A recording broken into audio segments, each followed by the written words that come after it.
আলহামদুলিল্লাহ। আজকের তারাবিতে 29 নম্বর পারা তেলাওয়াত করা হবে। 29 পারায় 11টা সূরা আছে। এই সমস্ত সূরাগুলি মক্কা শরীফে অবতীর্ণ হয়েছে। 28 পারার সূরাগুলো যেমন মদিনা শরীফে অবতীর্ণ হওয়ার কারণে এগুলোর মধ্যে বিভিন্ন হুকুম আহকাম বর্ণনা করা হয়েছে। যেমন কালকে বলা হয়েছিল 29 পারার 11টা সূরাই মক্কা শরীফে অবতীর্ণ, যার কারণে এখানে কোনো হুকুম আহকাম নাই। এখানে হলো আখিরাতের কথা, তাওহীদের কথা, আল্লাহ তাআলার একত্ববাদ, নবীদেরকে নবুয়ত দিয়ে পাঠানোর কথা এবং জান্নাত জাহান্নামের কথা।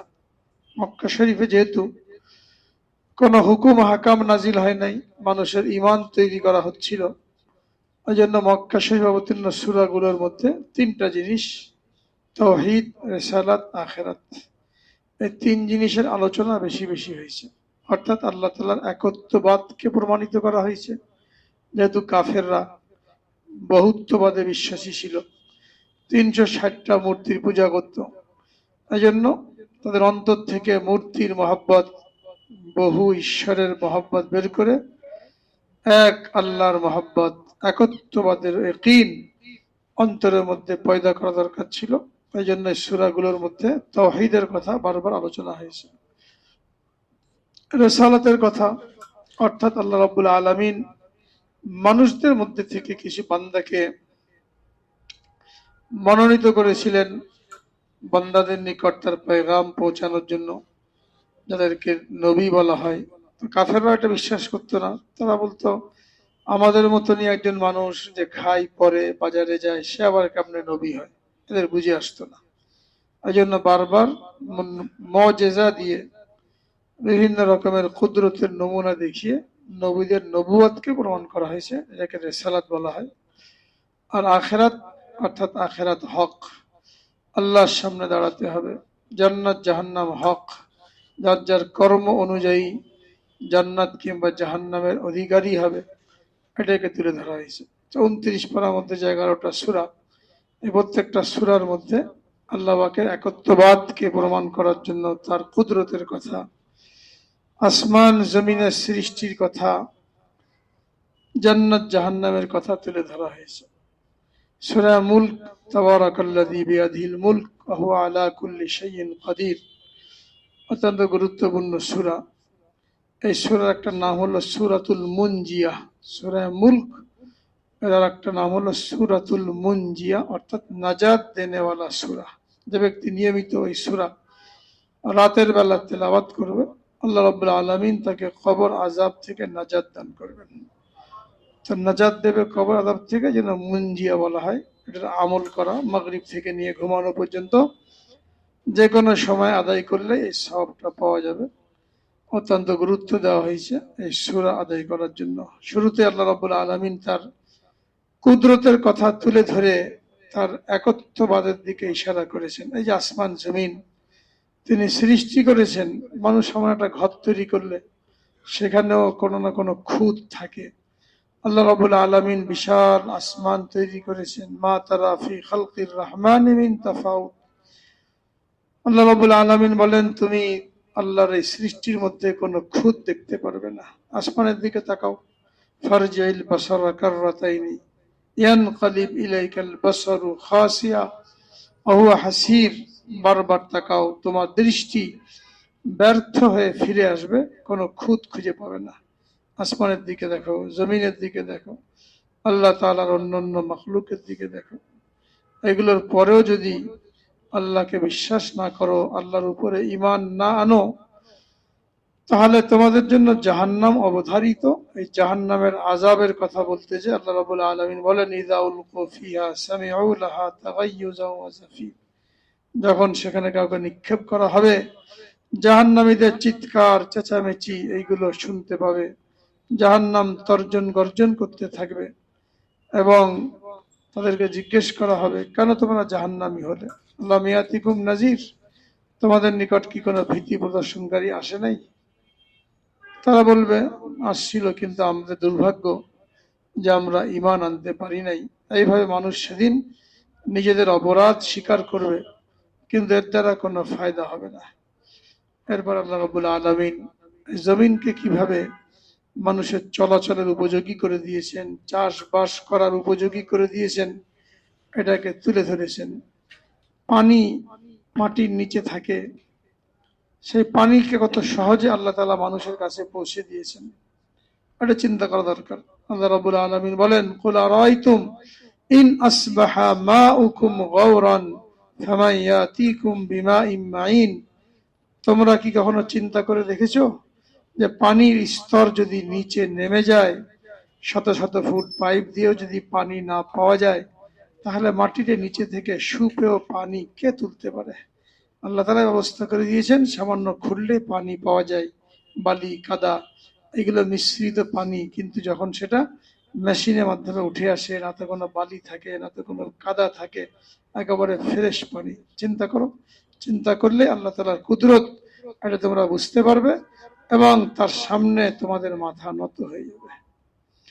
এরপরে সূরা কলম, নুন আল কলমে মা ইয়াসতুরুন মা আনতা বিনি'মাতি রাব্বিকা বিমাজনুন। কলমের কসম খেয়েছেন, যে কলমকে আল্লাহ রাব্বুল আলামিন সৃষ্টি করলেন এবং কলমকে নির্দেশ দিলেন, লেখো, কিয়ামত পর্যন্ত যা কিছু হবে সব কলমকে আল্লাহ তাআলা ইলম দিয়ে দিলেন। কলম লিখতে থাকলো, যা কিছু হয়েছে হবে সব কিছু লিখে দিয়েছে, তাকদীর বলা হয়।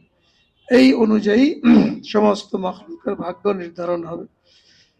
এই কলমের কসম খেয়ে আল্লাহ রাব্বুল আলামিন বলেন রাসূল আকরাম সাল্লাল্লাহু আলাইহি সাল্লাম সম্পর্কে, যে তিনি আপনাকে নবী করে পাঠিয়েছেন, আপনার মধ্যে কোনো পাগলামিও নাই, আপনি কোনো কবিও নন। কাফেররা বলতো, কখনো বলতো তিনি পাগল, কখনো বলতো তিনি কবি, কখনো বলতো তিনি জাদুকর, বিভিন্ন ভাবে তাকে সমালোচিত করার জন্য চেষ্টা করত। আল্লাহ রাব্বুল আলামিন এই সমস্ত সমালোচনার উত্তর দিয়ে বলেন, ওয়াইন্নাকা লাআলা খুলুকিন আযীম, আপনি তো চারিত্রিক মাধুর্যতার সর্বশীর্ষে অধিষ্ঠিত। যত রকমের চারিত্রিক মাধুর্যতা হতে পারে, সুন্দর অভ্যাস আচরণ যা কিছু হতে পারে, সবকিছু দিয়ে রাসূলুল্লাহ সাল্লাল্লাহু আলাইহি সাল্লামকে পাঠানো হয়েছিল, যেটাকে খুলুকে আজিম বলা হয়, যে আখলাকি হওয়ার জন্য, যে গুণে গুণান্বিত হওয়ার জন্য উম্মতকে নির্দেশ দেওয়া হয়েছে। এবং এইগুলোকে সুন্নত বলা হয়। রাসূল আকরাম সাল্লাল্লাহু আলাইহি সাল্লাম প্রত্যেকটা গুণ অভ্যাস এগুলো সুন্নত, যার মধ্যে যত বেশি সুন্নতের অনুসরণ থাকবে সে তত বেশি কিয়ামতে নবীজির নৈকট্য এবং সুপারিশ লাভ করবে। আর যে ব্যক্তি সুন্নত থেকে দূরে থাকবে, ইহুদি খ্রিস্টানদেরকে অনুসরণ করবে, পশ্চিমা বিশ্বকে অনুসরণ করবে, মন চাই জিন্দেগি যাপন করবে সুন্নত থেকে দূরে, তো নবী থেকে দূরে, নবীর শাফাত থেকে দূরে।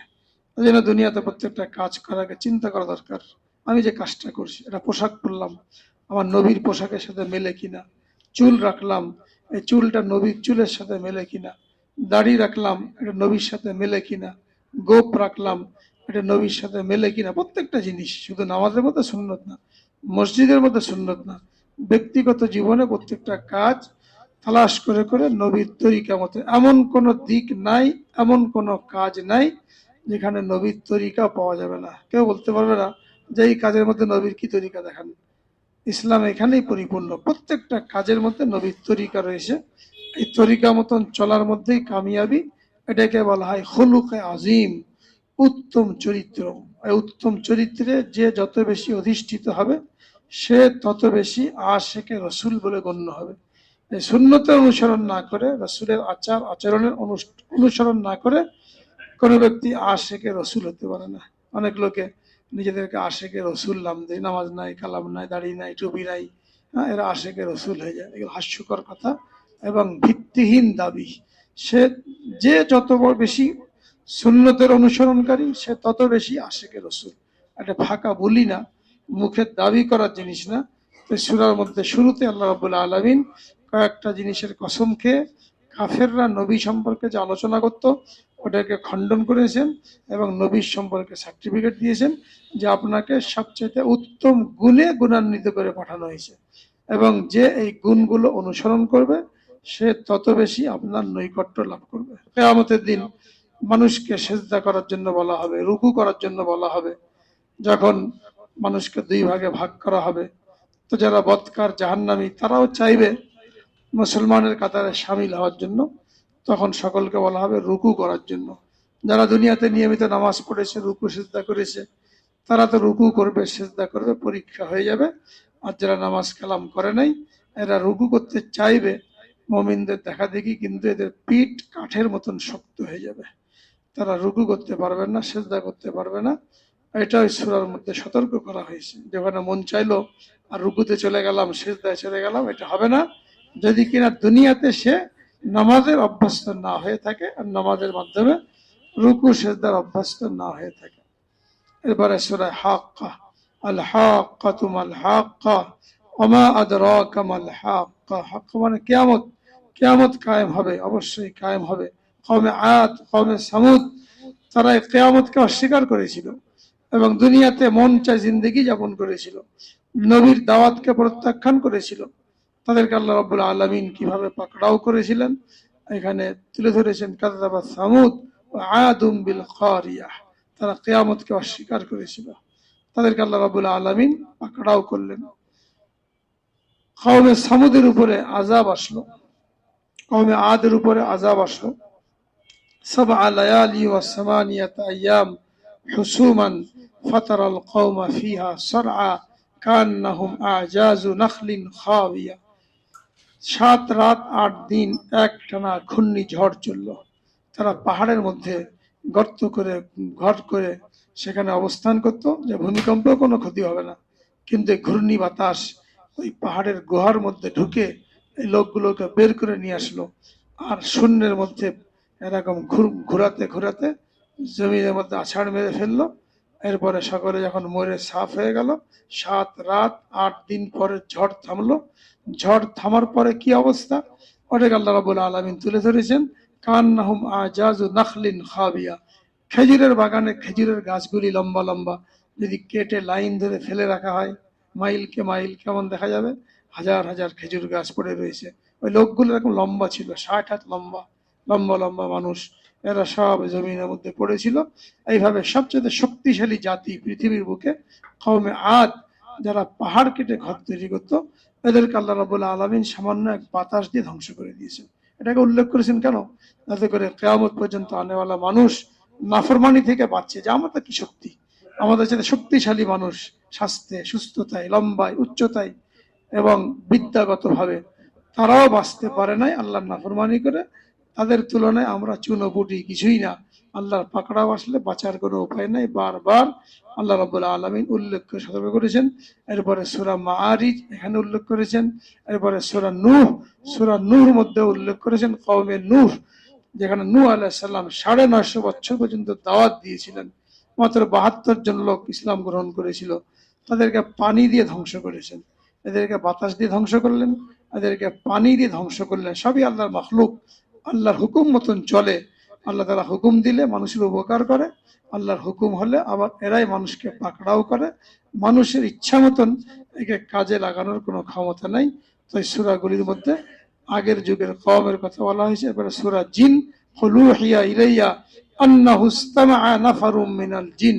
রাসূল আকরাম সাল্লাল্লাহু আলাইহি সাল্লামকে যেমন মানুষের জন্য নবী করে পাঠানো হয়েছিল, ওরকম জিনদের জন্য নবী করে পাঠানো হয়েছিল। তিনি মানুষেরও নবী, জিনদেরও নবী। জিনদের মধ্যে দাওয়াত দিয়েছেন, জিনেরা ইসলাম গ্রহণ করেছে। কিভাবে দাওয়াত দিলেন, কিভাবে জিনেরা ইসলাম গ্রহণ করলো, এটা এখানে তুলে ধরা হয়েছে।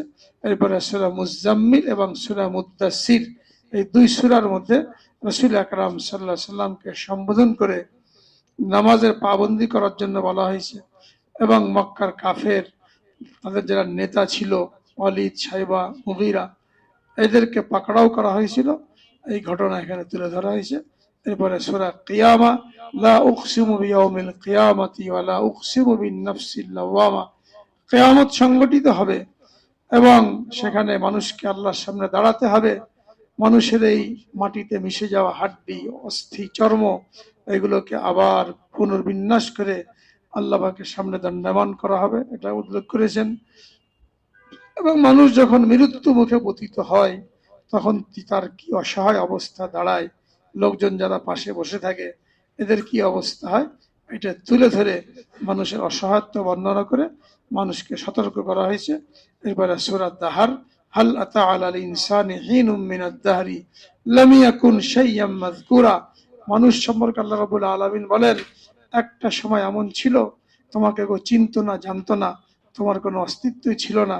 হ্যাঁ, এরপরে বীর্য আকারে তুমি তোমার মায়ের গর্ভে উপস্থিত হলে, সেখান থেকে আল্লাহ রাব্বুল আলামিন আস্তে আস্তে তোমাকে তৈরি করলেন, এরপরে তোমাকে দুনিয়াতে পাঠালেন। তো তুমি তোমার এই জন্মের কথা চিন্তা করো, জন্মের আগে কেউ তোমাকে জানতো না, তোমার কোনো চেহারা সুরত তোমার বাপ মাও কল্পনা করতে পারে নাই আমাদের ছেলে হবে, মেয়ে হবে, কেমন চেহারা সুরত হবে। দুনিয়ার লোক তো জানতোই না। এরপরে সেখান থেকে তোমাকে আল্লাহ রাব্বুল আলামিন উজুদের মধ্যে নিয়ে আসলেন, অস্তিত্বের মধ্যে নিয়ে আসলেন, তোমাকে সুন্দর দেহ দান করলেন, শক্তি দান করলেন। আবার এক সময় তুমি মাটির মধ্যে মিশে যাবে।